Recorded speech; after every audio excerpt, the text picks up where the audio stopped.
কোরবানির হাট মাতাবে মানিকগঞ্জের সম্রাট। এবার কোরবানির হাট মাতাতে প্রস্তুত হয়েছে মানিকগঞ্জের এবার ঈদের সবচেয়ে বড় ষাঁড় সম্রাট। মানিকগঞ্জের সম্রাটের ওজন 40 মণ।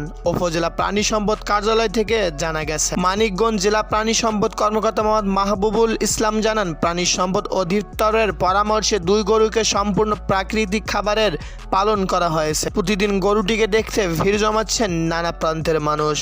লম্বায় 10.5 ফুট এবং উচ্চতা 6 ফুট। নামের মতোই তার খাবারও রাজকীয়। গরুর মালিক বলে, নিজের ছেলের মতো সম্রাটকে বড় করেছি। পরিবারের প্রতিটি সদস্যদের প্রাণীটির ওপর মায়া জড়িয়ে গেছে। মন চায় না গরুটি বিক্রি করতে, কিন্তু প্রয়োজন তাগিদে গরুটিকে বিক্রি করতে হবে।